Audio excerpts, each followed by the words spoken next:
It has always been us, and it will always be us that makes America beautiful. I'm a veteran, and I've been unable to sleep since 2015 because I never thought America would get to the point where they were idolizing a criminal, a rapist, an insurrectionist, and wanted him to take over the highest office in the country. How did you come to this event? How did you hear about this event? I was just going through the YouTube, and I heard Jessica speak, and I said, my goodness, somebody is taking some action. I want to get involved. I worked for the federal government. I was in the Air Force. My husband was in the Air Force, and I saw the sacrifices that we made, to keep this country alive, and I had to get involved. And so when she came on, I said, yes, I want to join the movement. We will never, never get this moment back. In 2 days, our lawmakers will decide not just the future of this country, but the future of the free world.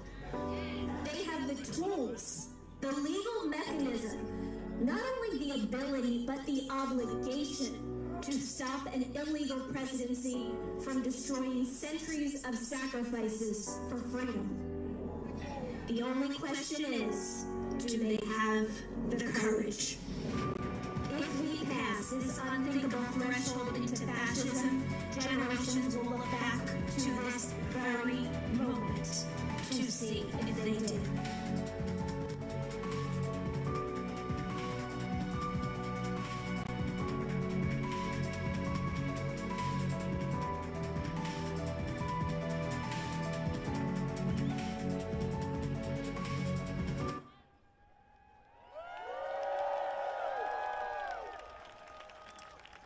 Thank you. And now, everyone, we are honored to have a retired Army drill sergeant here to walk us through safe protest instruction. Please make some noise, show some appreciation for Cherie.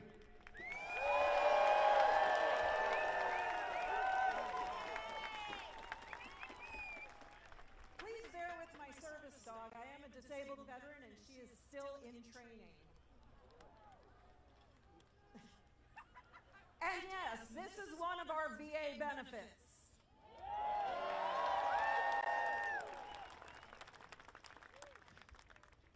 Where are my veterans?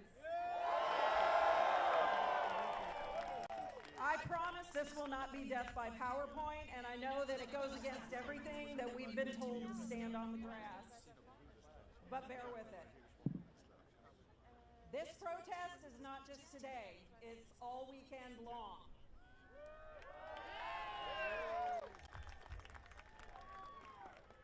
Please remember, there will likely be people out here that are going to try to engage with us. No, we do not want that. This is a peaceful protest this weekend. There is nothing they would like more than to get us to react. We have the Speaker of the House claiming that we're paid protesters.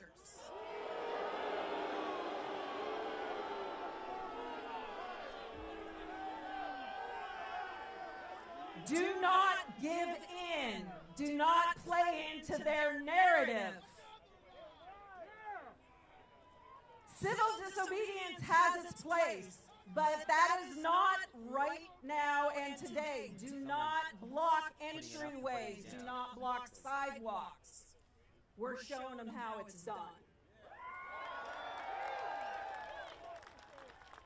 Do not get destructive. We want to leave this place better than we found it. Leave no trace. Please be mindful when you are taking pictures. This is an amazing day. You all look amazing out there. But remember, there are people here that do not want their faces to be shown. Be respectful of them. All right? Be cautious of the metadata on your phone. All right. last but not least, fuck Trump. Let it hear it, everybody. Especially that last part.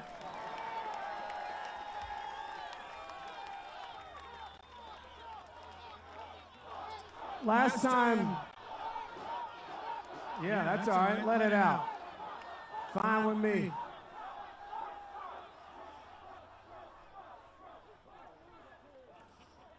Or be like Melania and don't fuck Trump. Either way.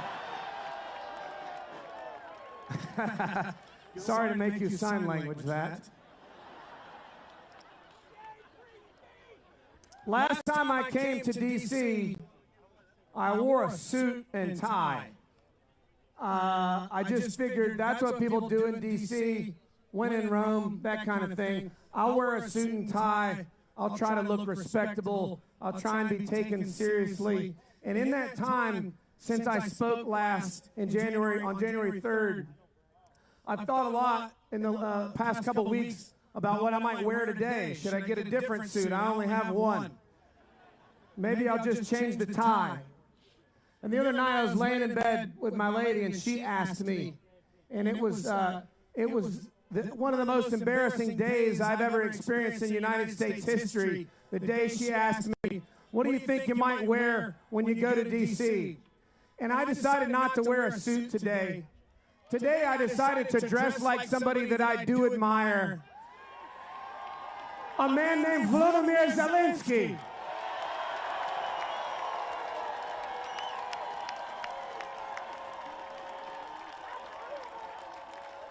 And I would like to formally invite J.D. Vance in his eyeliner, in that diaper-wearing douchebag with the orange makeup on his fat elderly face, to come down and ask me about my outfit.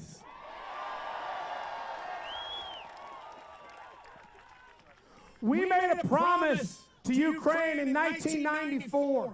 As a country, as a people, as a democracy, if you do go through nuclear disarmament, we will protect you. We made that promise in 1994, and we renewed it multiple times. On that day and since, we have betrayed that promise to a democracy. We have turned our back on every other democracy on this planet to side with Russia and North Korea and Iran. And anyone who thinks that is patriotism is one of the most intellectually simple people that have lived in world history. There's nothing patriotic about that. There's nothing tough about that. And if you're wondering why it might have happened, let me tell you. And it's not hyperbole, and it's not exaggeration, and it's not melodrama. Donald Trump is a Russian asset.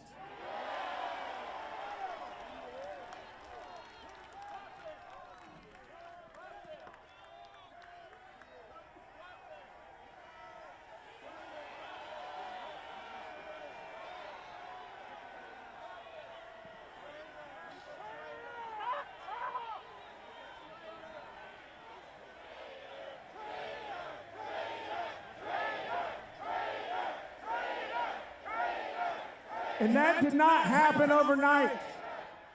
It didn't happen last year. It didn't just happen at the beginning of the last election. Donald Trump has been investigated for all types of ties to Russia going back to the 80s. When he talked about purchasing the Fontainebleau Hotel in Miami. Now you may have know that because it's in mafia movies. It is a mafia hangout in Miami. He wanted to own that because he admires criminals and he's always wanted to be one. He laundered money for those people and then he went on to launder it for Russians. When he lost his ass the 1 millionth time, when he lost money on the biggest scale, the Russians stepped in and they formed for him a branding company. Because everybody needs a Trump steak, right? Trump neckties, Trump water, Trump wine, Trump vodka, Trump shuttles, Trump casinos, Trump mortgage, Trump airline, Trump entertainment, Trump university, Trump fighting league, all these other things. I probably left out a dozen of them. They all failed. That branding company started for him by the Russians with a CEO named Felix Sater. I encourage you to Google Felix Sater, because if you do, the first line that pops up is, Felix Sater is a Russian criminal. That is Donald Trump's longest standing business partner.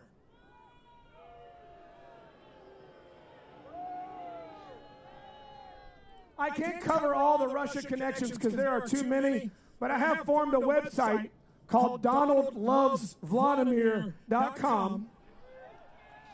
I encourage you to go there if for no other reason than you need to learn this information, because you need to be able to talk about it. You need to know the truth better than these other people have memorized their lies. Because the progressive people, the left of center, or even just the pro-democracy crowd in this country, we are still playing by the rules. If this was basketball, we are trying not to double dribble and not to foul and not to travel. And they are running down the court with nunchucks in both hands, shitting everywhere. You cannot beat lawless people with laws. You cannot beat people with rules who do not and have not ever followed rules. Moving forward from Felix Sater, let's fast forward a long way to 2015. Donald Trump hired as his lead campaign advisor a man named Paul Manafort, a criminal political mercenary named Paul Manafort, a man with zero morals, zero ethics, zero character, and zero integrity, a man who will do anything for a dime for any country that asks him.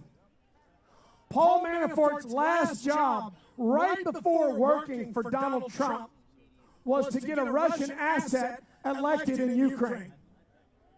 Viktor Yanukovych was the president of Ukraine. He extorted people, he bribed people, he stole, he embezzled, he spent money on lavish nonsense. It took a little while for the people of Ukraine to realize that he was a Russian asset, but when they did, they ran him out of office. And what Russia thought was going to be a 3-day takeover because they had an asset in the presidency has become a 3-year battle that they have still yet to win. Russia is not as strong as they pretend to be. Any American that wants to be like Russia is intellectually simple, and that's the nicest way I can think of to say it. Russia has a 10% or more inflation, if they're even telling the truth about that. They make nothing in their country. They produce nothing but war and chaos and disinformation. When's the last time you had some Russian wine or drove a Russian car? Never. Vladimir Putin is probably the most sinister dictator on planet Earth today. He's not your friend. He's not coming to your birthday party at the bowling alley. He is your enemy. He wants to destroy this country, and it's his biggest dream and goal. Paul Manafort helped this Russian asset get elected in Ukraine. His very next job after that was to help a Russian asset get elected in the United States of America. Did you catch his name? This guy. And he did it for free. Paul Manafort took that position for zero pay, despite owing Oleg Deripaska $60 million. I've been saying this literally for years. I'm not a scholar. I'm not a political scientist. I'm a stand-up comic. I'm a layman. I'm an ordinary guy. I just happen to have a supercomputer in my pocket, and so does everybody else in this country. This information is not hard to find. It's obvious, and it couldn't be more clear. He is a Russian asset, and it's never been more clear than now when we're seeing American foreign policy unfold as if Vladimir Putin wrote it himself, because he did. Donald Trump is not just an insurrectionist. He's a traitor to this country. He is actively creating treason from our White House.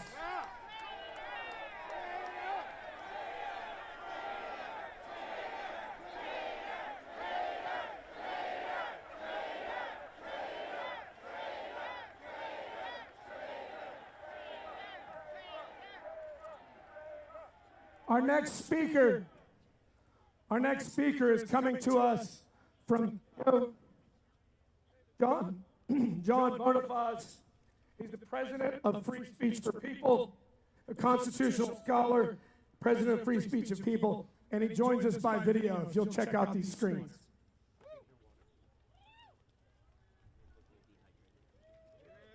My name is John Bonifaz. I'm a constitutional attorney and the president of Free Speech for People, a national nonprofit organization dedicated to defending our democracy and our Constitution across this country. Thank you for standing up at this critical moment in our history for our democracy, for our Constitution, and for that bedrock principle that no one is above the law, not even the President of the United States. Let's start with this basic truth. Donald Trump is disqualified from holding public office, including the presidency. He disqualified himself on January 6, 2021, when he incited an insurrection against the United States, inciting a violent mob to attack the U.S. Capitol to stop the peaceful transfer of power after his electoral defeat. This action, under Section 3 of the 14th Amendment, makes him disqualified from holding any future public office. That critical provision of the Constitution, enacted after the Civil War as part of the Reconstruction Amendments, is designed to protect our republic. It makes clear that anyone who takes an oath of office and then proceeds to engage in insurrection against the United States is forever barred from holding public office again. Donald Trump is an illegitimate president. His presidency remains illegitimate. And we know this because 3 separate jurisdictions in this country that looked at the merits of this question found the same thing, that Donald Trump is disqualified. The Colorado Supreme Court ruled this way.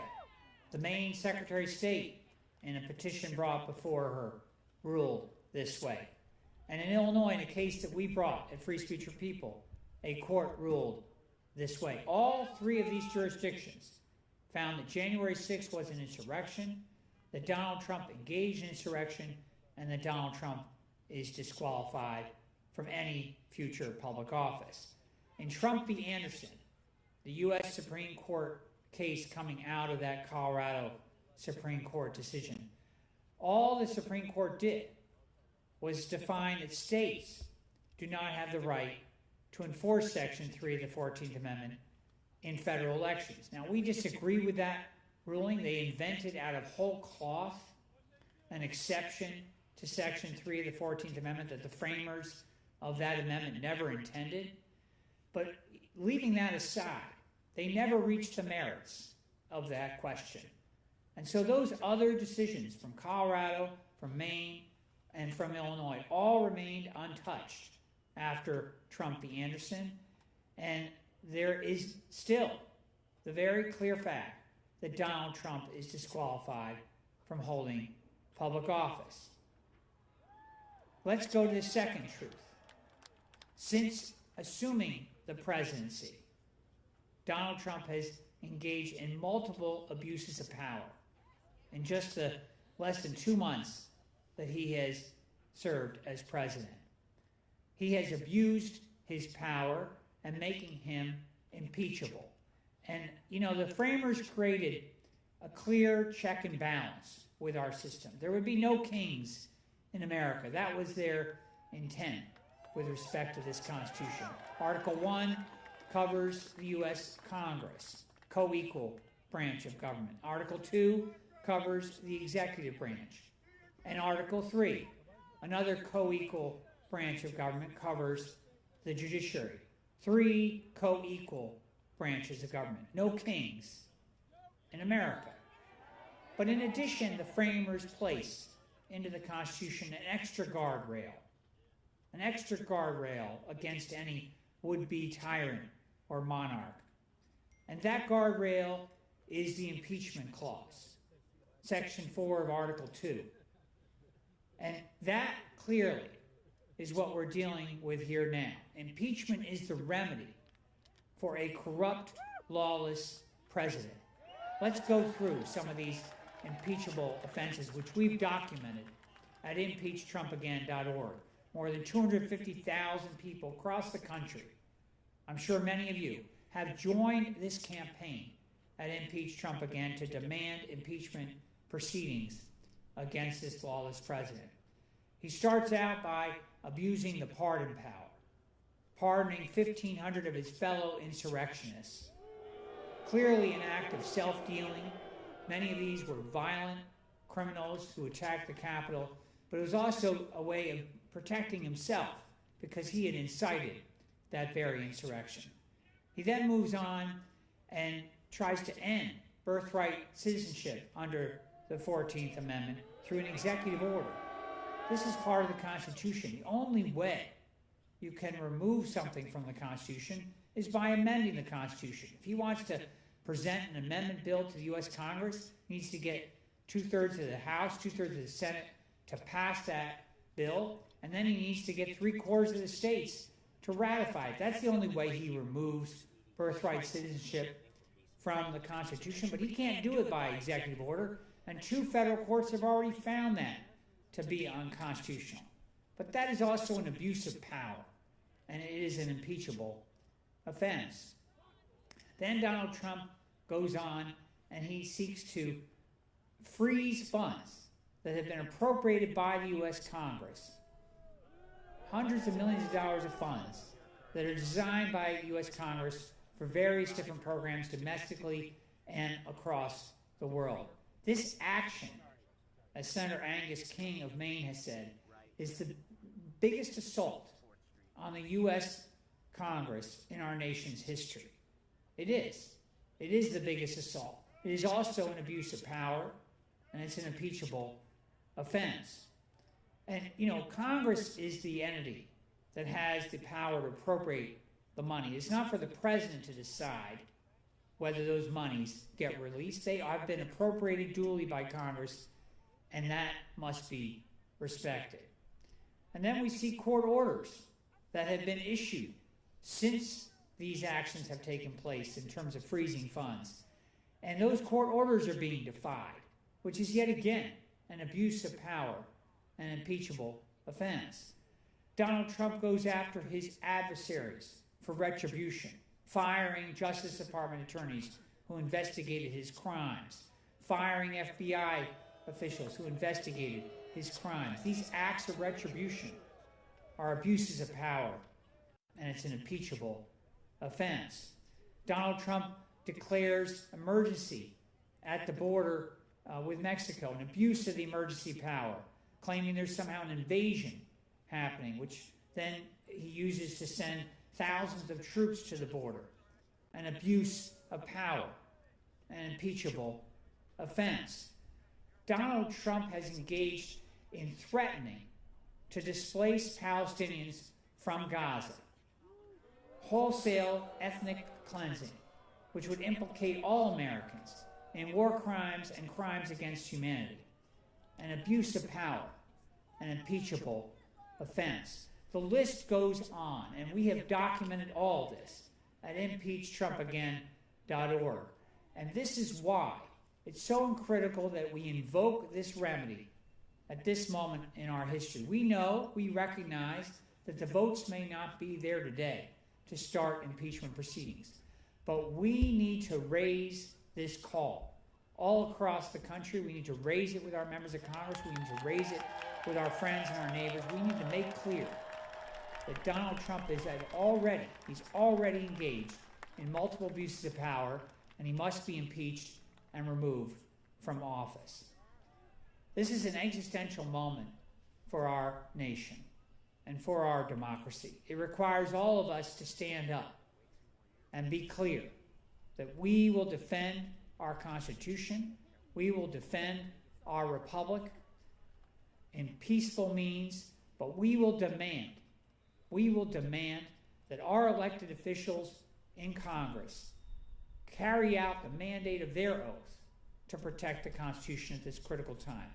And today that means that they join Congressman Al Green, who has already stood up to demand impeachment proceedings against this president, that they join him and they carry out their oath to stand and defend our democracy. Thank you all for being here today, and we will continue to march on together in the defense of our republic.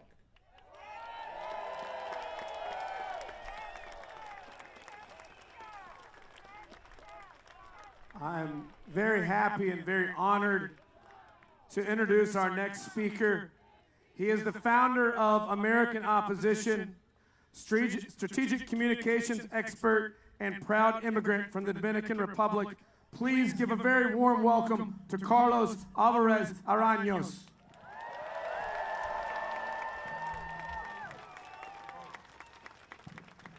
Good afternoon, everybody.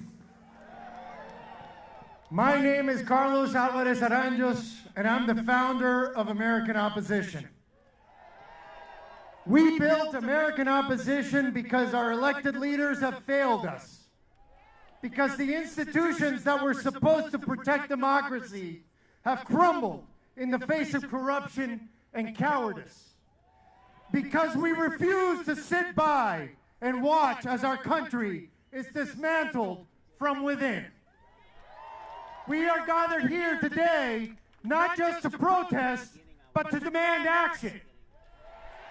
Not just to speak, but to be heard. Not just to resist, but to win.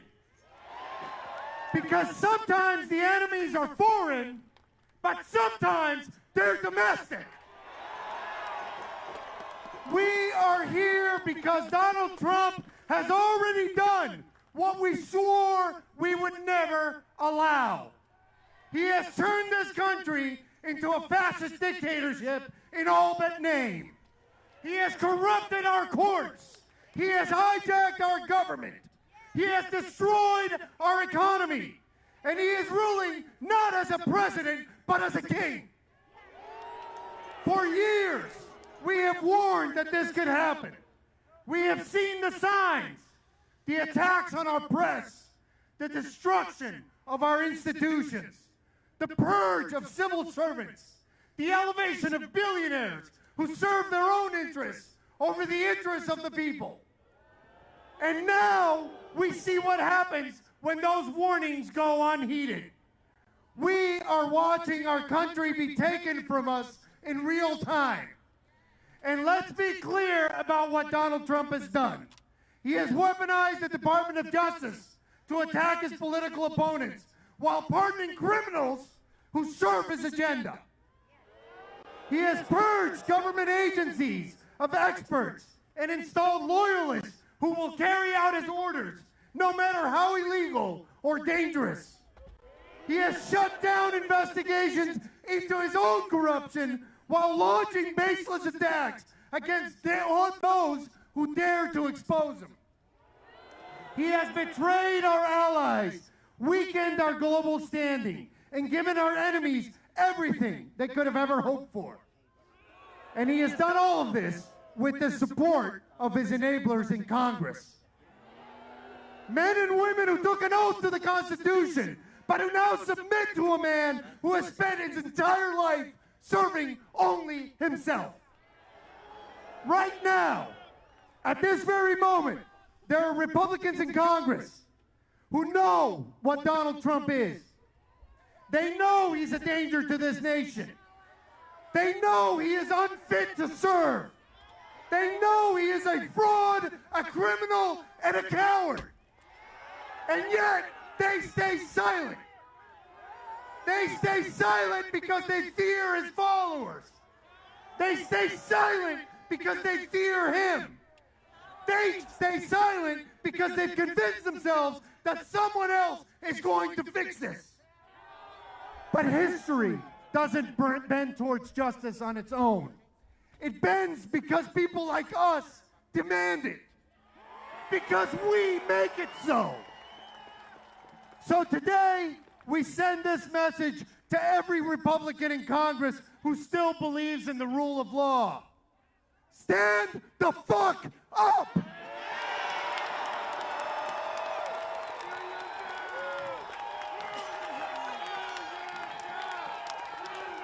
You can stand with Donald Trump or you can stand with America. You can continue to cower in the shadows or you can step forward and do what's right. You can fight for your own career or you can fight for your country. But you can't do both.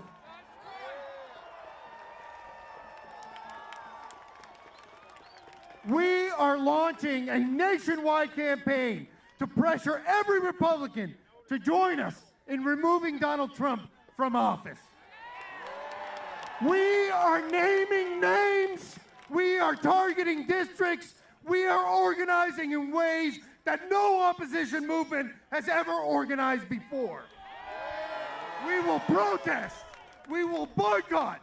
We will discover their secrets and share them with the world.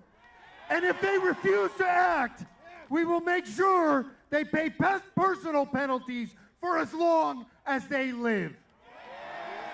Their choice is simple: America or Trump. Because, let me be clear, the American people are more powerful than Elon Musk. We are more powerful than Congress. And we are more powerful than Donald Trump. We are ready to fight. This fight is not just about politics, it's about our survival.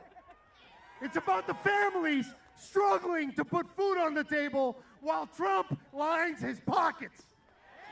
It's about the communities destroyed by climate change while Trump guts environmental policies. It's about the students whose education is being censored, the women whose rights are being taken away, the workers who are being exploited, the immigrants who are being scapegoated, and our marginalized communities who are being brutalized. It's about the journalists and the scientists who are being silenced. It's about every single person in this country who still believes that America is worth fighting for.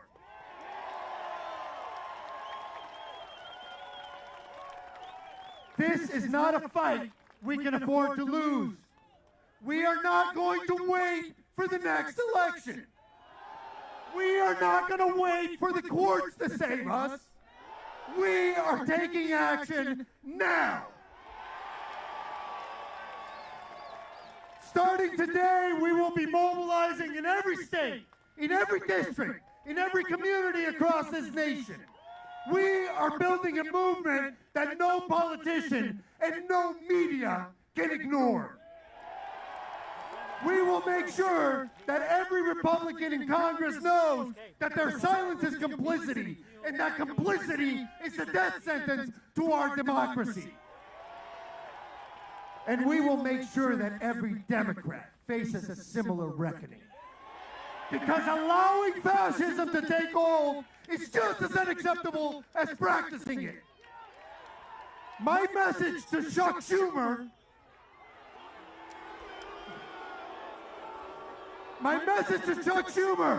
to every Democrat who voted to censure Al Green, and every Democrat who fails to understand what Trump is and validates him by voting for anything.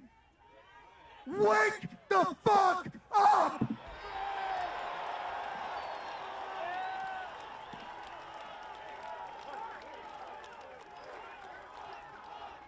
Wake the fuck up!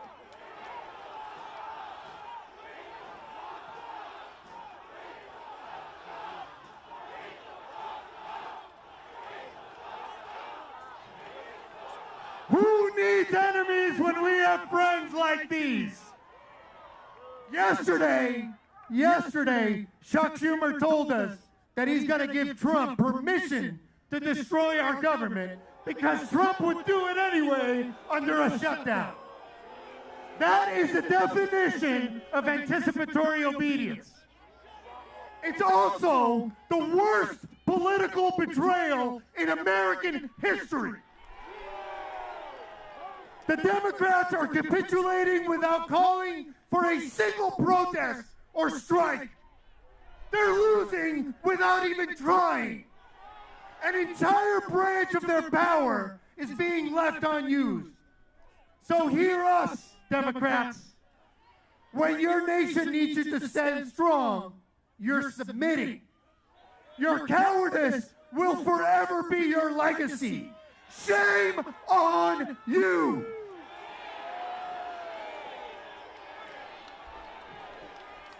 We will never stop fighting for a country where justice matters, where no one is above the law, where leaders serve the people, not themselves, where democracy is not a slogan, but a reality. We are fighting for our country that our children can be proud of. And I promise you this, Donald Trump will not win. He can gut our government. He can stack the courts with loyalists. He can use every dirty trick, every act of violence, every abuse of power available to him. But he will not win. Because we are stronger than him. We are stronger than his staff. And we are stronger than his billionaire enablers. And if they think we will back down, if they think we will get tired, if they think we will ever accept a world where Donald Trump is our dictator, they have no idea who they're up against. We are the American people. This is our country. And we will never allow them to steal it from us. So will you all please stand the fuck up? Thank you very much.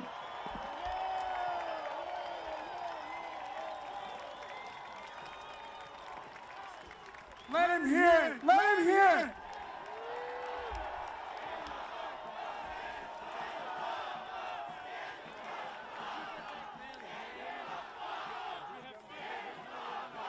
That's the energy we need in this country right now. And to our Democratic members of Congress, if you cannot show a backbone, sit down and get somebody come in there who can.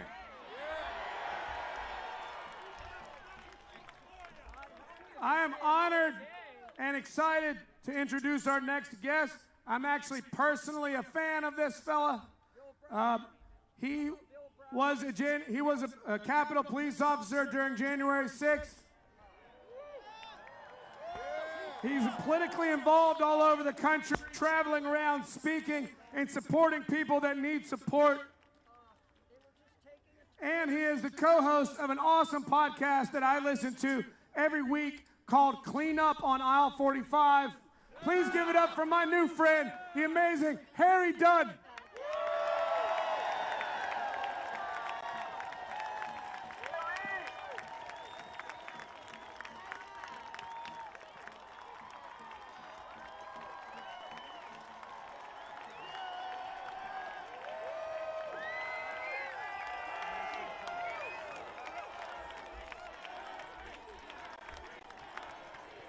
Thank you. Wow. Wow, thank you. Thank you.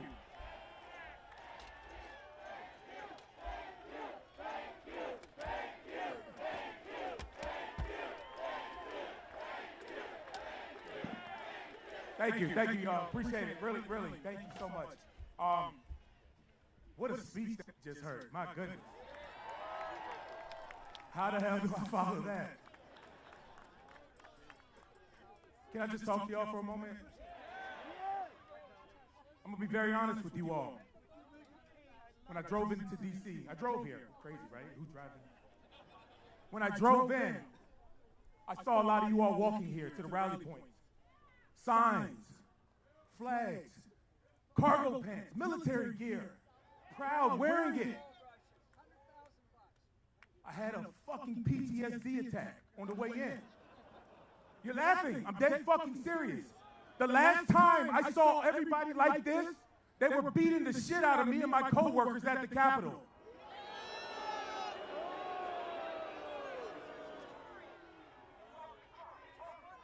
I tell you what,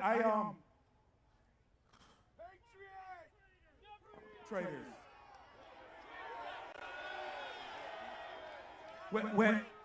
However, Donald Trump has referred to January 6th as a day of love.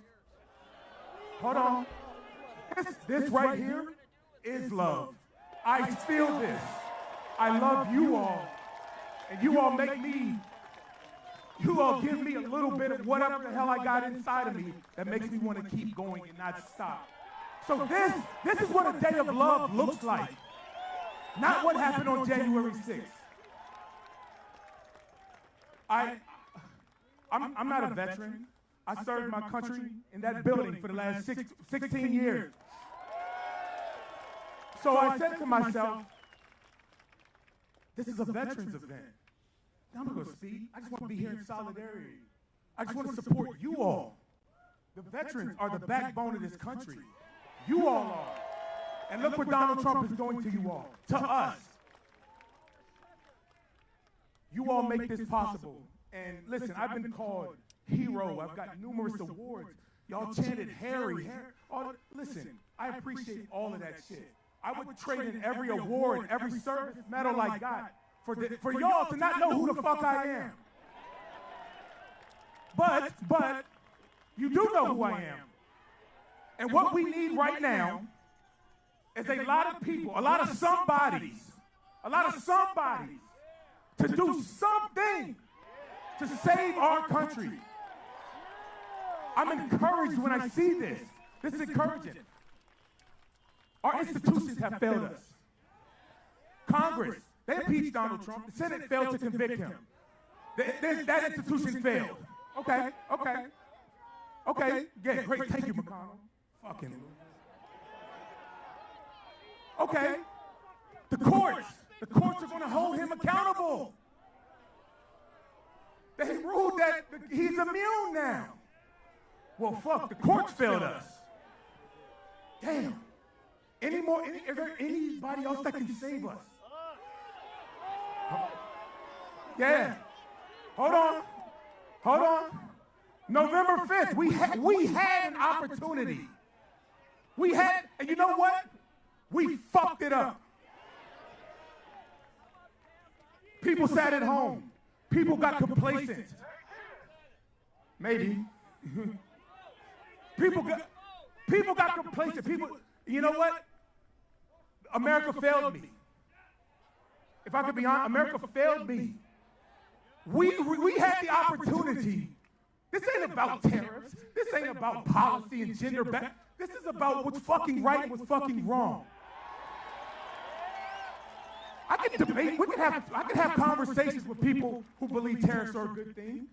I can have conversations, but I can't have a conversation with anybody who believes Donald Trump sent a mob on his watch to the Capitol to commit an insurrection. They said it wasn't an insurrection. Okay. Listen, I like to be very factual. What's the definition of insurrection? Anybody know? A violent uprising against the government. That's exactly what happened on January 6th. So how fitting on 3/14, we are here gathered. And there's a clause in the Constitution somewhere, 14.3, to remove Donald Trump. Let's get some people with some backbone to stand up and let's get that done. Listen, I just wanted to come out here and just thank you all and just stand with y'all in solidarity and unity because I stand with you all just like you all stand with me. So thank you from the bottom of my heart. Thank you. It means so much to me. And I'm truly honored to be here. Thank you, y'all. Keep fighting, y'all.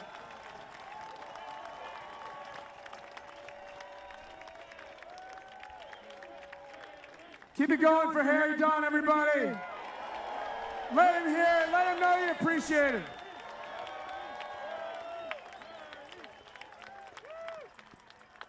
I just want to add something to what Harry said. On that day, on January 6th, this coward, draft-dodging, bone spurs, orange-faced traitor in our White House begged, and demanded that Capitol Police remove the magnetometers. They weren't armed because they couldn't be. Some of them still were. He wanted those mags removed so that they could get in there with their guns. That's what he wanted. That's what he tried for. Don't ever forget that. I know.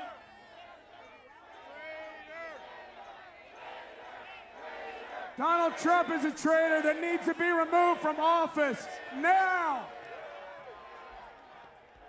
I am honored to bring up this next speaker and our honor guard. Make some noise, those of you who are here because of Sons of Liberty. If you're not familiar with Sons of Liberty, it is a progressive group of veterans with a big online presence. They're amazing people. They're here today with our honor guard, and this is the administrator of Sons of Liberty, my new friend, Big Sarge.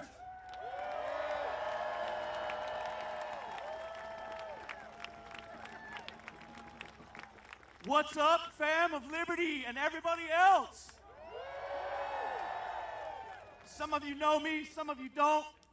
I'm not going to talk for very long because the speakers that have been up here already have said pretty much what I wanted to say. I had a speech. I can't remember shit anyway, so fuck it. I said I wasn't going to swear. Fuck it.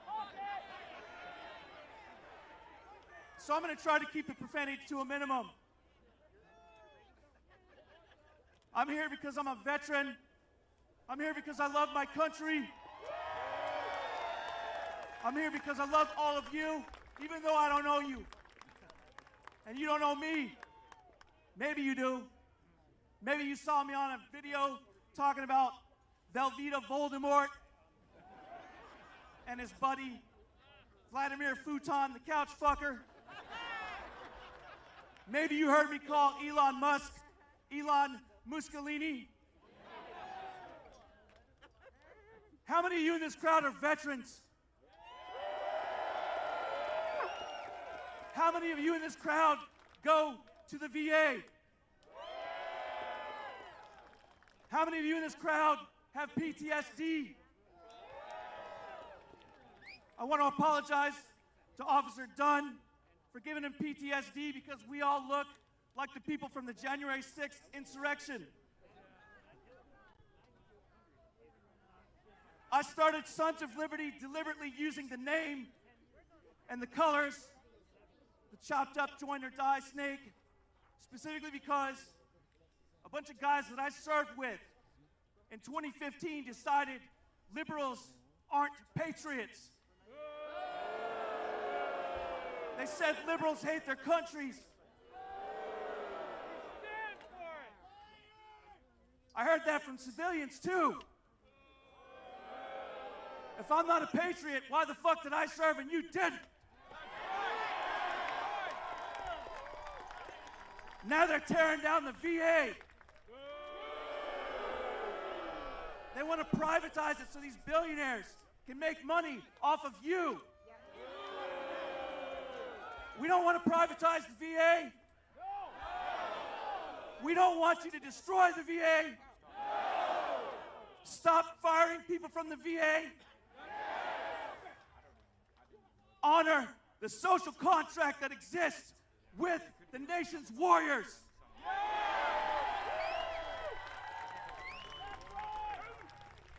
We who have borne the battle.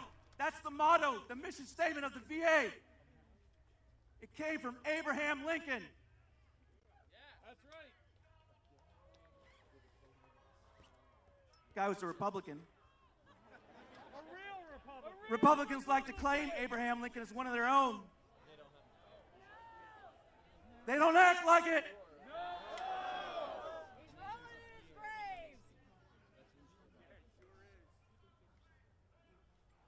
I'm going to wrap things up because I'm starting to get a little emotional and I don't want to cry in front of all you. I got an image to maintain. How can you serve your country? Get involved in politics, whether you are calling your congressperson, your representatives, your senators, call the people at the local level. Go out and vote.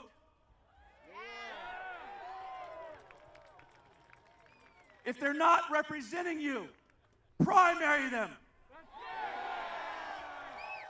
Primary Chuck Schumer.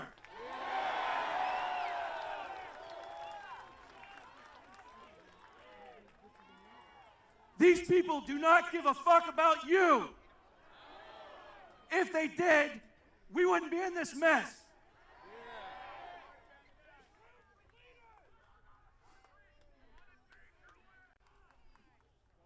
These guys don't give a fuck about you, so nobody is coming to save you but you. If you're a civilian and you never served, that's fine. Guess what? You can still serve. You don't have to swear an oath. You can honor that oath. Take the freedoms that are afforded to you by the men and women who gave their lives for this country. Call your elected representatives. Write them letters. I don't care if you photocopy a thing that you typed out. You still did it. Send it to them. Do this every day. Go to their offices. Demand an audience with the people who say they represent you. If they don't represent you, primary them. Vote them out of office. Find people who do. There's no such thing as a perfect candidate. But there are people who care about this country, who are not beholden to Donald Trump, an illegitimate vice president who doesn't need to be in office. We all swore an oath to defend the Constitution. That Constitution includes Amendment 14, Section 3, the Insurrectionist Clause. It doesn't just include traitors. It includes aiding traitors, such as, pardoning January 6th insurrectionist traitors.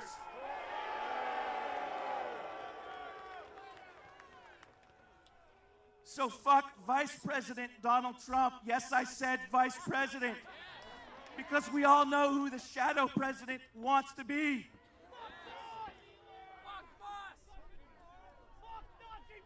So fuck Trump. Thank all of you for coming out here to show your support.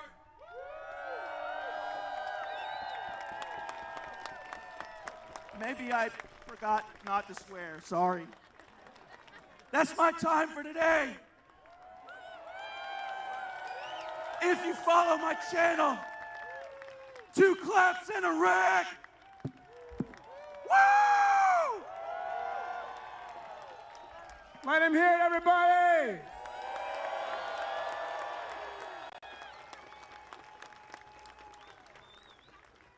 I was talking to Jessica Denson. Give her a round of applause. Jessica and I were on a YouTube Live with Tim, with Big Sarge, on the Sons of Liberty channel. And we were talking about what needs to happen. The conversation was, what needs to happen? What can people do? What do people need to see? And Jessica was talking about planning this protest on March 14th, 3/14, to further the discussion about 14-3. A little play on numbers, if you will. And then I talked about what I thought needed to happen, and that was sort of a four-part thing. First thing I said is the American people need to see United States veterans standing up against fascism.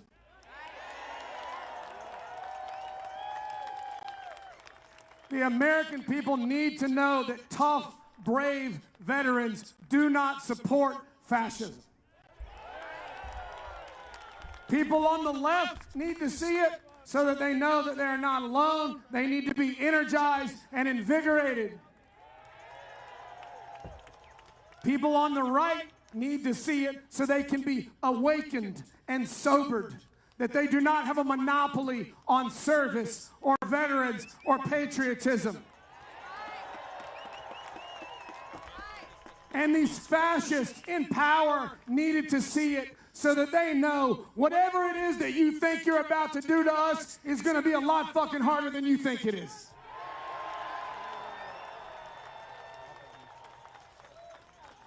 So we decided to make this day a march, the 14-3 protest and the veterans protest, and here we are. I put out a call to volunteers asking if you could please send veteran videos. I got another volunteer to make the video.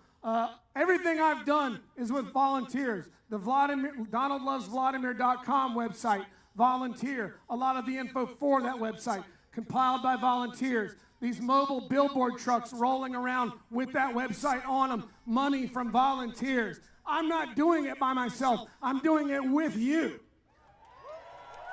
I couldn't do literally any of it without you. So now we're going to show the video that we were able to make from the submissions that you sent us in and the kind volunteer, Ian Gagnon, who made the video for us. Please check out the screen. Gonzo!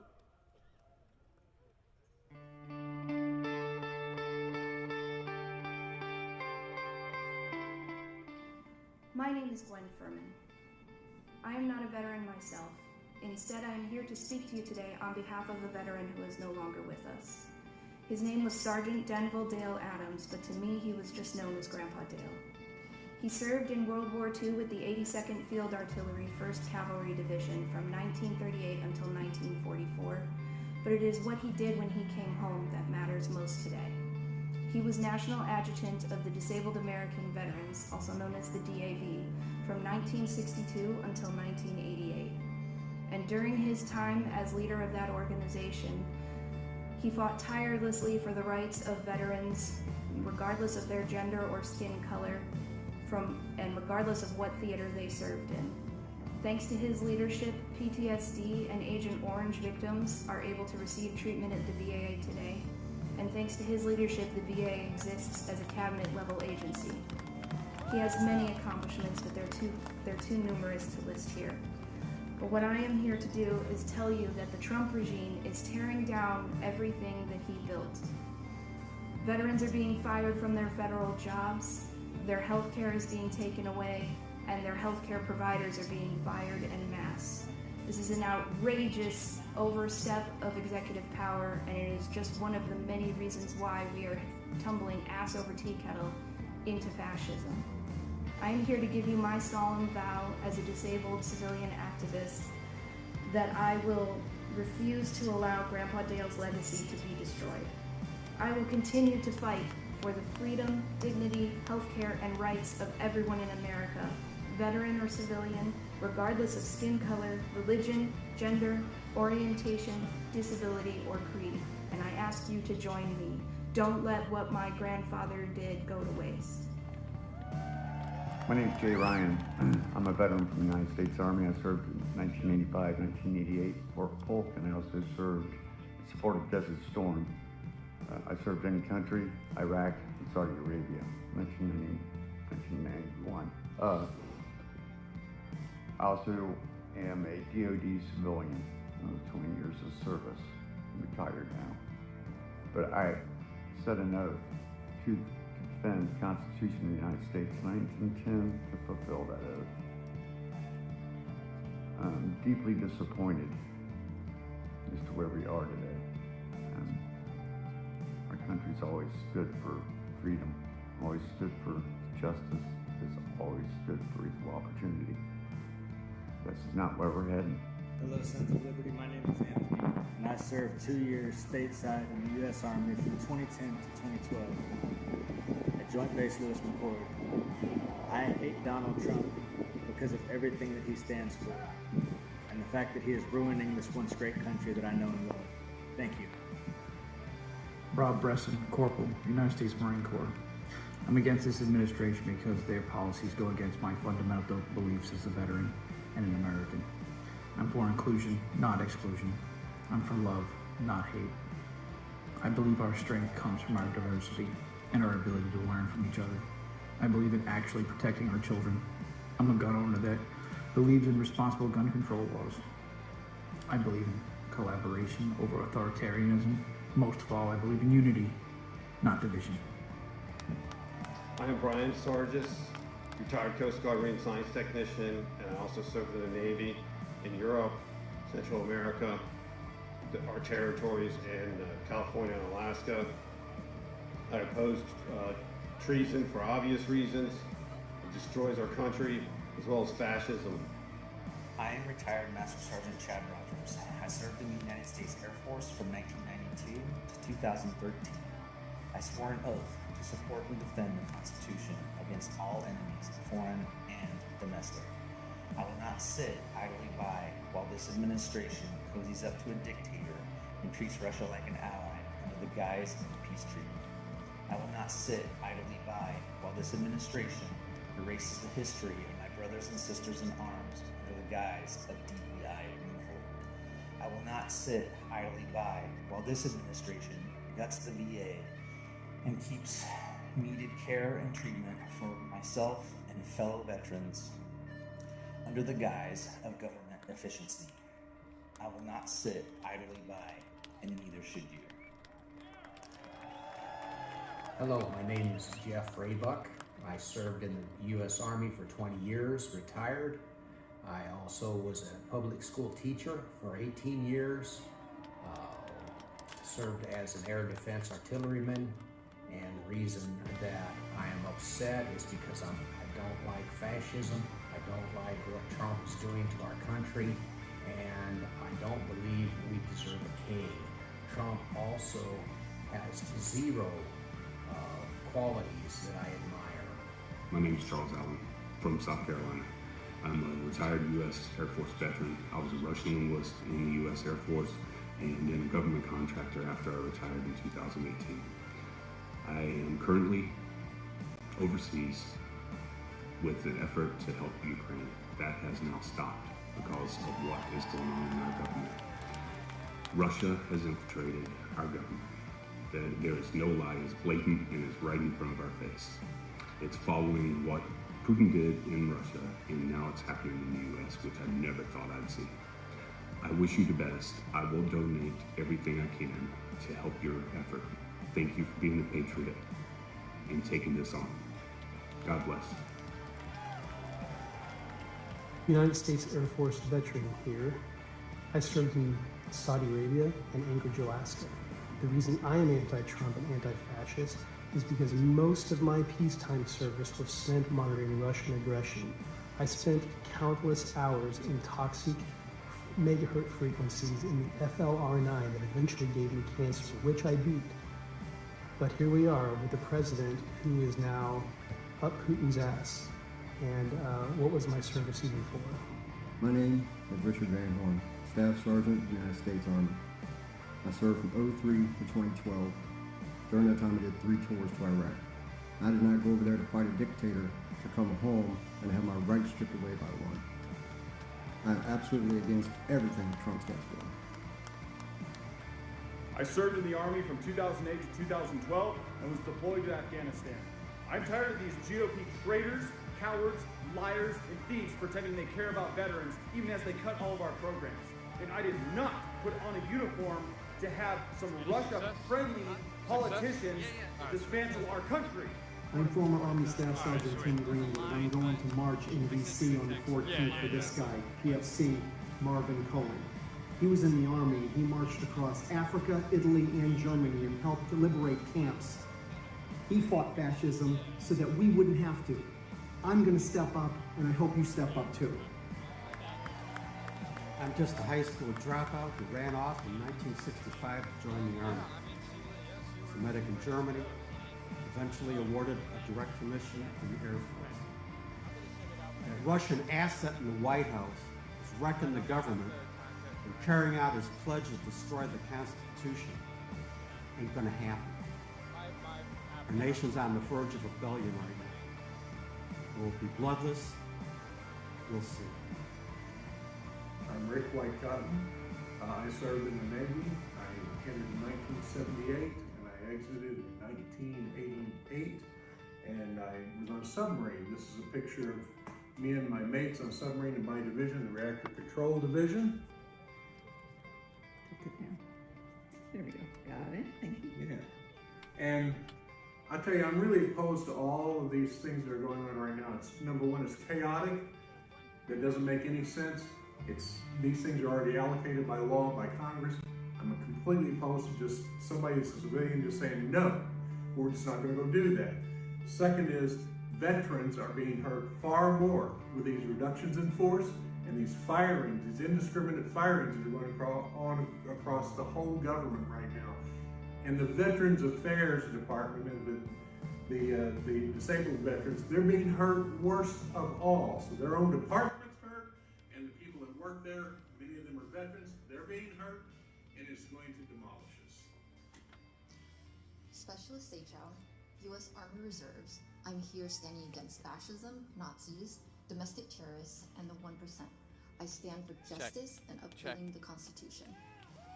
Let me tell you what leadership is. Leadership is taking care of your people. Leadership is making sure no one gets left behind. And the leadership we have right now in the White House and in Congress is not leadership at all. They don't know what a fucking leader is. So on March 14th, this combat vet served in Iraq, and now I'm going to Washington, D.C. with other vets.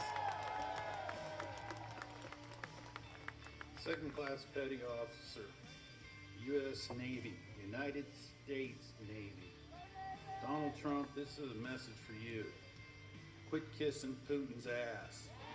You're a pathetic, disgraceful excuse for a president, and you don't belong there. J.D. Vance, you don't belong there either, you eyeliner wearing little bitch. And as for you, Elon Musk, you need to take a fucking hike. You have no business in the goddamn White House at all. You haven't done shit for this country, and you never will. You're just a rich prick that come from South Africa. Get out of my country.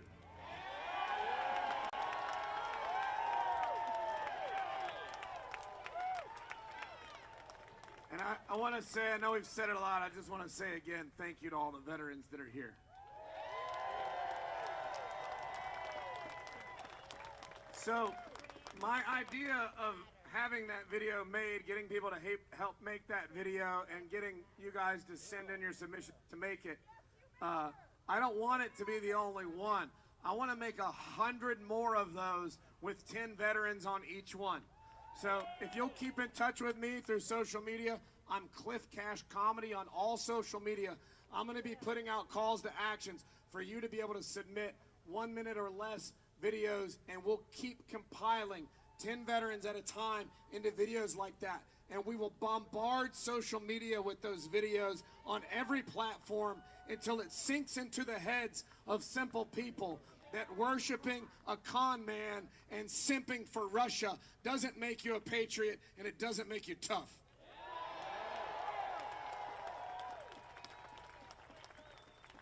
Now I'm honored to bring up the brains behind NowMarch.org and the 14th Now movement. My co-organizer, she is the founder of 14th Now, the host of Lights On. Many of you might not know this, but she's actually a former Trump aide who was the first woman to beat Trump in court in his first term. She started in 2017 without a lawyer and was able to beat Trump in court. They ended invalidating all his illegal 2016 campaign NDAs. She's also the host of Lights On with Jessica Denson on YouTube. Give it up for my friend, Jessica Denson.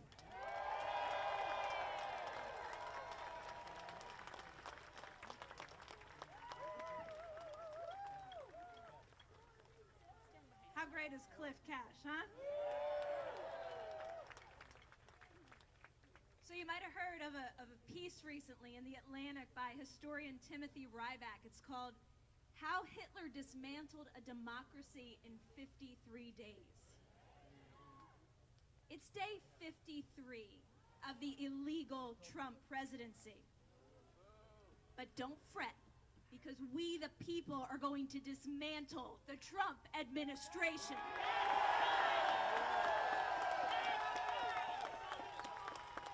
You know, there's been so much talk today about love and fear. And that really is the opposite of love, isn't it? It's not hate, it's fear. It's fear. I remember Jane Fonda said that not too long ago. I think she was on Jimmy Kimmel or something, and I appreciated her so much a couple weeks ago when she was at the SAG Awards accepting a Lifetime Achievement Award. Brave, brave activist, artist who has been in so many crowds like this for so many years. She knows what this fight is about. And she talked about John Lewis crossing the Edmund Pettus Bridge, being willing to be beat to death for equality and justice. And she said, you remember those images and those documentaries? Well, this is your documentary moment. This is our documentary moment, and we're not going to let democracy die on our watch. We're not going to let squatter in the White House, Mr. Krasnoff Bone Spurs, overrule the sacrifice of all of you for our Constitution. A Constitution that empowers we, the people.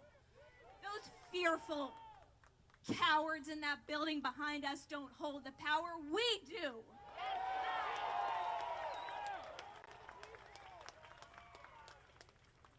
So, hate and fear versus love. I just feel like this is really, really a theme, because it's really, this cowardice is just so gross, isn't it?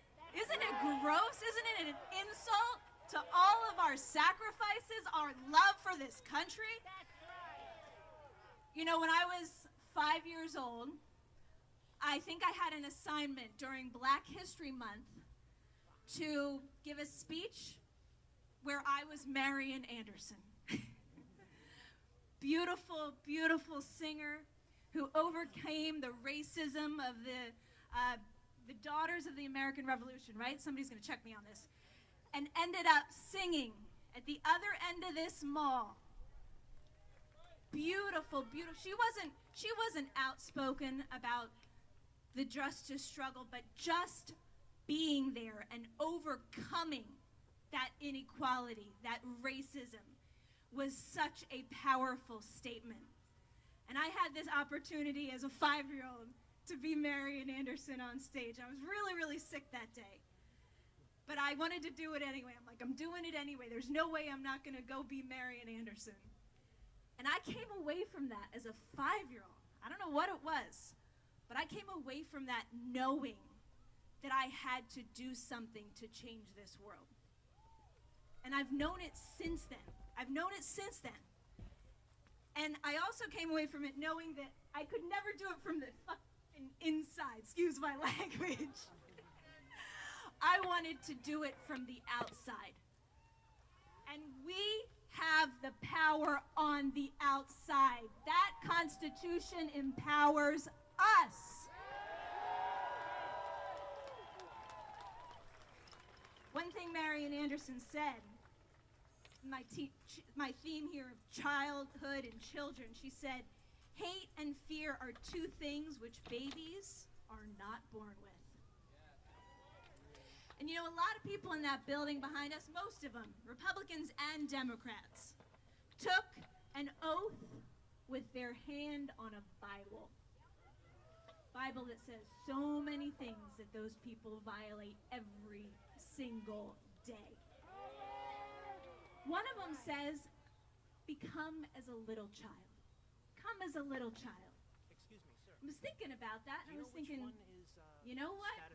A little child can see how screwed up this picture is. A little child can see that someone who leads an army to beat law enforcement cannot be the chief law enforcement officer of the country. A little child can see that someone who cheats on their mommy with an adult film star cannot be a representative of Christianity. A little child can see that a felon cannot be a president. A little child can see that you don't go out day after day after day and just make up lies out of thin air. A little child knows decency and kindness. A little child doesn't judge our neighbors because of their skin color or their race or their religion or their gender. We need to become as a little child again.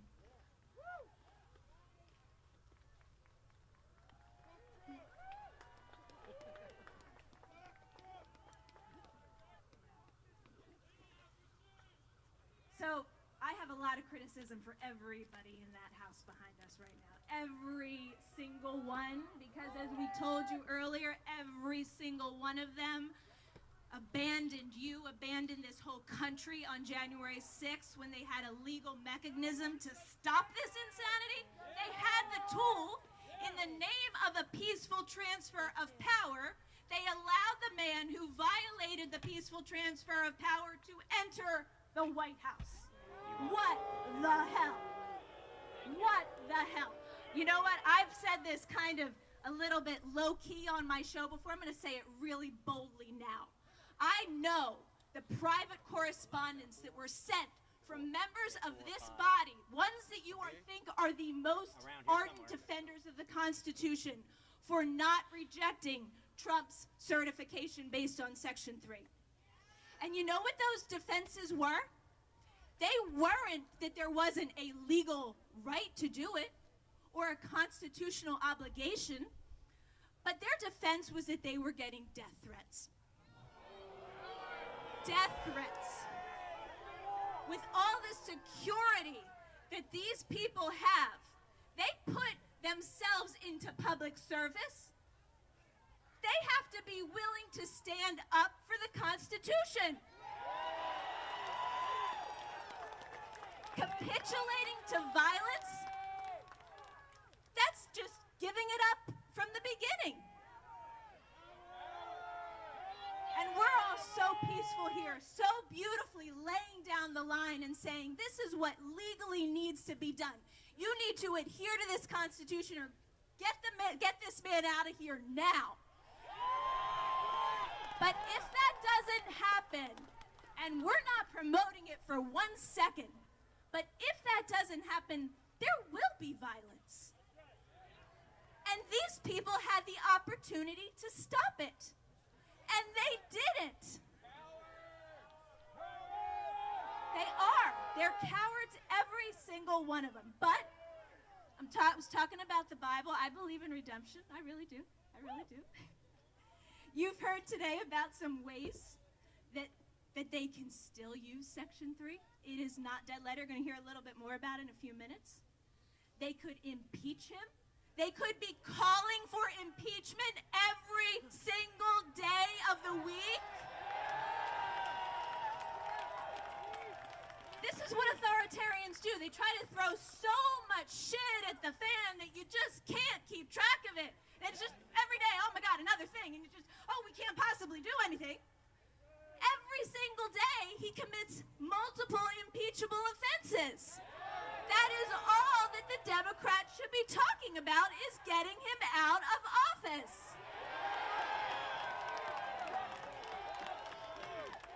So in line with redemption, and I'll tell you, there was one congressperson who was invited to speak today.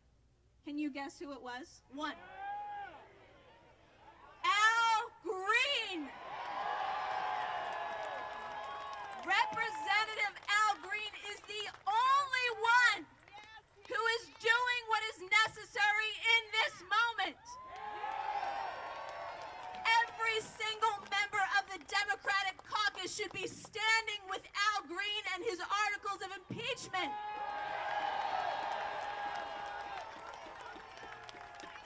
So Fox News tries to create their own narrative, right? When Democrats start to do something. And Democrats are afraid of the narrative that Fox News is going to create if we go after Donald Trump. They're going to create the narrative anyway. Do the right thing.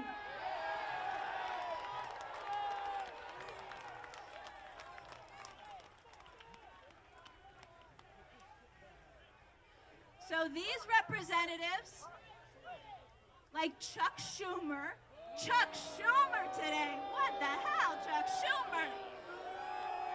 I mentioned that article, the book from Timothy Ryback, Hitler's Final Rise to Power. You know what it talks about? It talks about those 53 days. And those were the 53 days that it took to get the Enabling Act, which turned Hitler into a dictator. And he didn't just get there with the fringe. Just like Donald Trump doesn't just get there with MAGA. No, MAGA's like this. He gets there with all the so-called moderate and normal Republicans. And you know who else he gets there with? He gets there with the Democrats, like Chuck Schumer.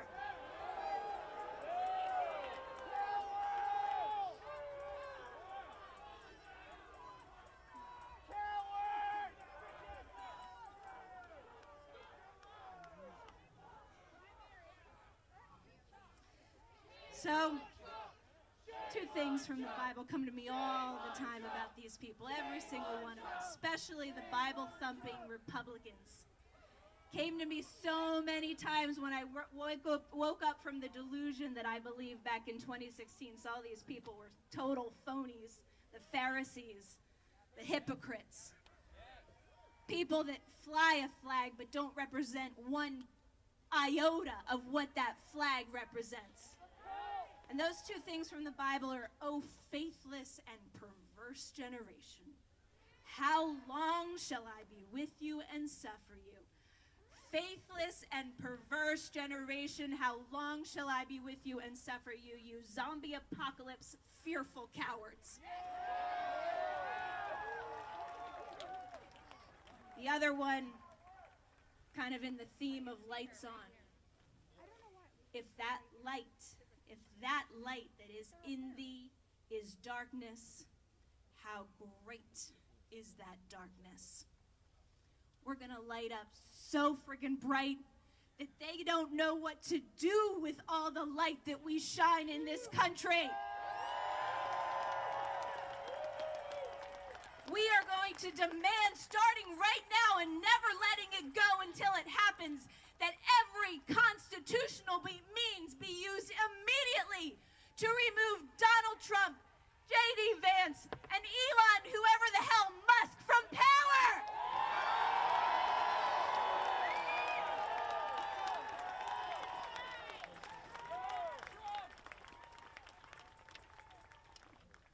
.314, Constitution of the United States of America, what lets us fight towards a more perfect union, that foundation, divine and human rights, merged. Abraham Lincoln said this, you've heard it. The people of these United States are the rightful masters of both Congress and the courts, not to overthrow the Constitution, but to overthrow the men who pervert the Constitution.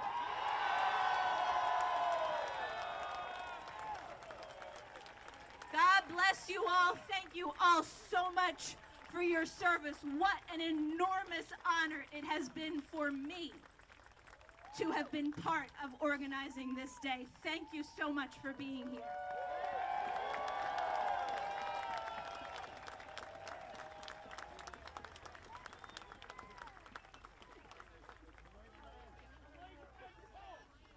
Over here, everybody. Jessica Denson.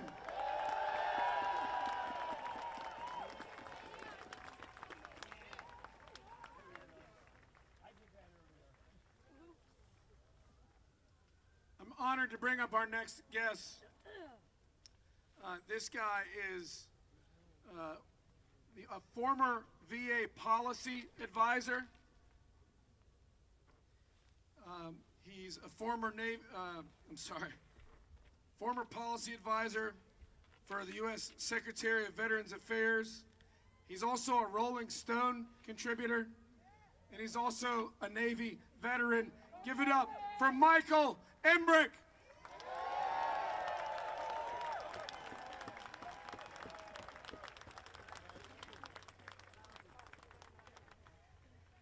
Now, I drove down from Bayonne, New Jersey, and I told I was coming to a rally, so let's hear it.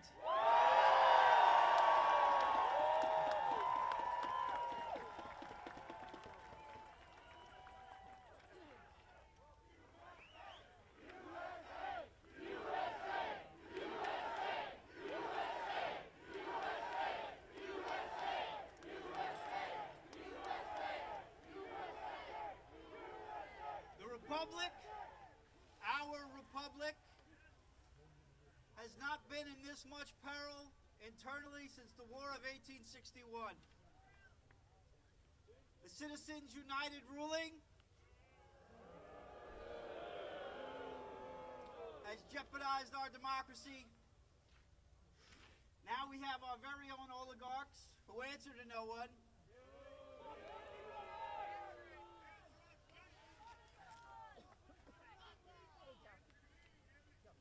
They've inserted themselves into government and deemed themselves despots. And our elected leaders have done nothing to stop them.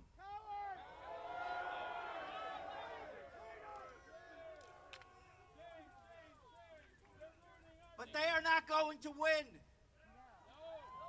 Because we all have taken an oath to defend our Constitution. As many veterans like our bonus army has done before.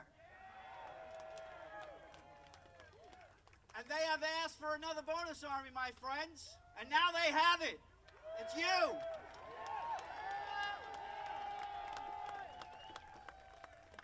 Veterans don't have the luxury of waiting for Congress to act. 17 veterans every single day die by suicide. Every single day. And we've gone through pains getting that number down from 22 a day. The PACT Act and cancer research is being canceled. Their funding's being canceled while veterans die of toxic exposure and cancers.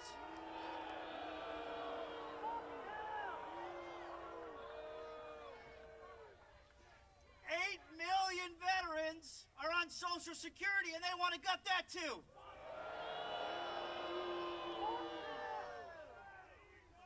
One in 10 veterans gets Medicare, and we all know what they want to do with Medicare.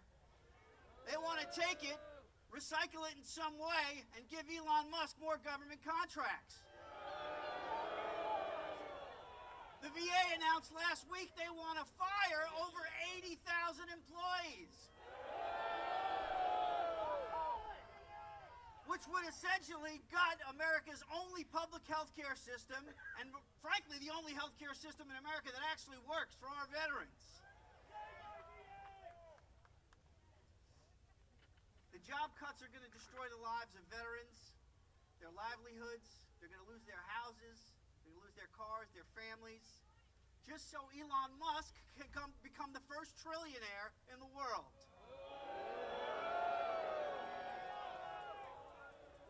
There's something very wrong in America today, my friends. And we can't wait till 2028 because Trump isn't leaving office. Hell, we can't wait till 2026. The time is now. We need action today.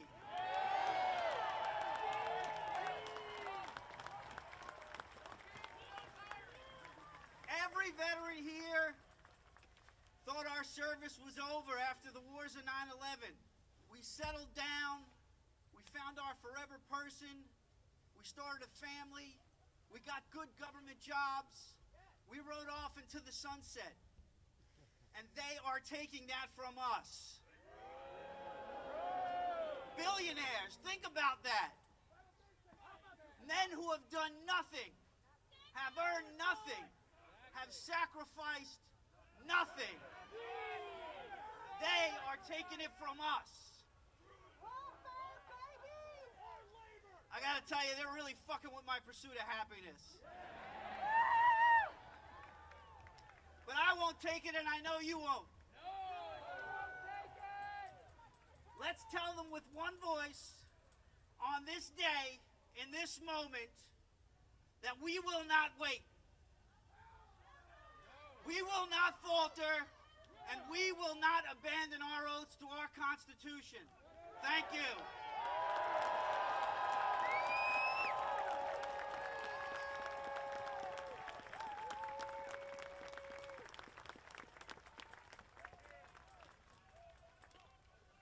Hear it, everybody. Let him hear it.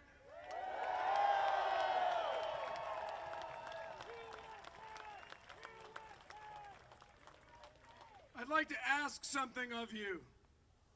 I'd like to ask you to tell something to Congress for me. And maybe if we do it loud enough, maybe they'll hear us. I think some of them might be hanging around. I'd like us to tell them to do their job. Do your job. Do your job. Do your job. Do your job. Don't stop. Do your job. Do your job. Do your job. Do your job. Do your job. Do your job. Do your job. Do your job. Do your job. Do your job. Do your job. Do your job. Do your job.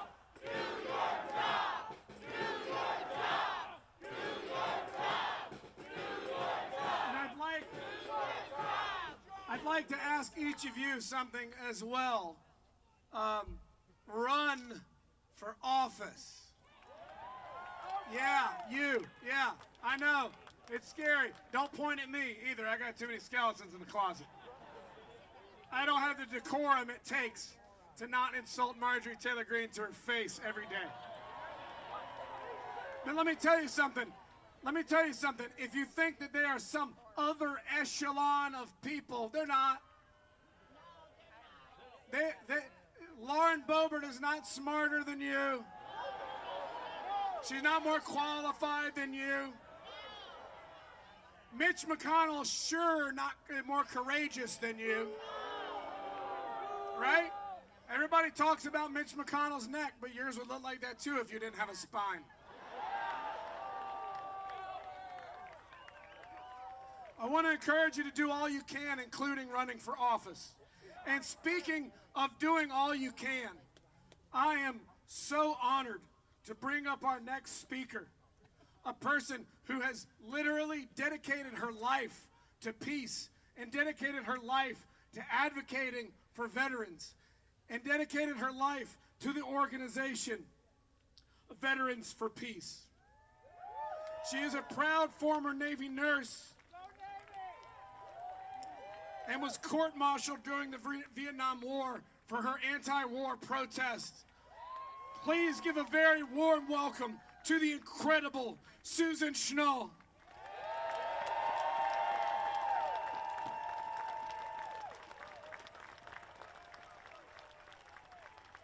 Good afternoon, everybody. Thank you. At this point, I happen to be president of the National Organization of Veterans for Peace. I've asked other members of Veterans for Peace to come up and join me and have you all understand that there are veterans in this country that stand for peace and social justice for all.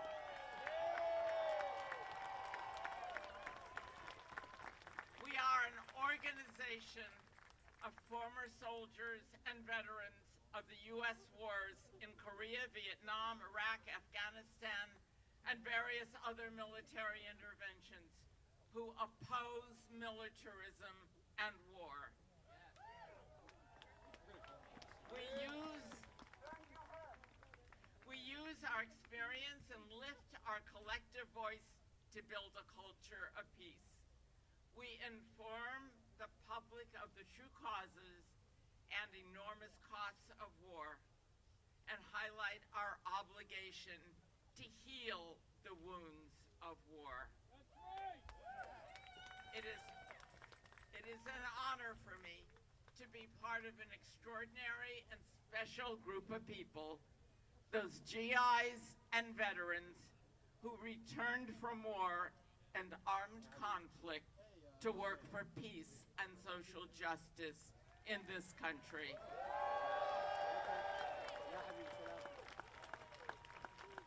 For them, it's been a wrenching, painful journey from war maker to peacemaker, to be able to question both themselves and their country that participated in armed conflict. Those once young American soldiers live with the memory of what they were involved with so many years ago. In 1967, and that was a while ago, I graduated from Stanford University wearing a black armband signifying my objection to the American war in Vietnam. I had joined the Navy Nurse Corps to care for the wounded from the war, and I learned that simply healing the soldiers might be enough, that being a part of the military war machine enabled the war to continue. Bear with me. Trump and company, we are those you have called suckers and losers who served this country in this military. We are the soldiers who served in Vietnam, Afghanistan, Iraq that lost over 65,000 lives, who returned home with illnesses and disabilities related to war, to Agent Orange, to burn pits, to post-traumatic stress that affected not only our lives, but those of our families, our children, and our community. We are not your crony oligarchs who got out of service because they had bone spurs or some other made-up condition, and wealthy parents that got them out of the service. We will not be erased. We served this country.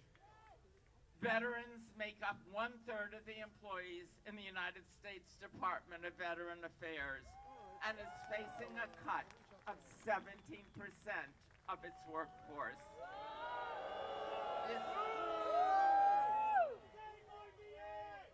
It is deplorable. This is creating chaos with a delay in benefits, straining claims and processing, delaying school assistance for student veterans. Delay in benefits under the congressional recently passed PACT Act that is finally recognizing the victims of burn pits in Afghanistan.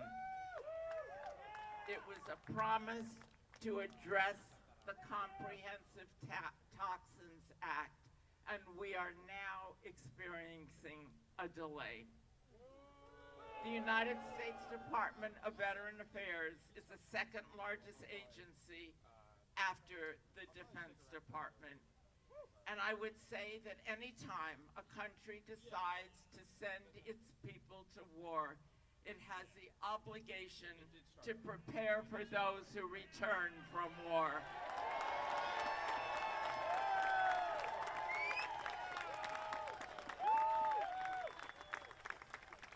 Federal law requires that veterans be given an advantage over people who have not served, and to retain veterans over other employees during layoffs to acknowledge the government's obligation to veterans. Is that happening today?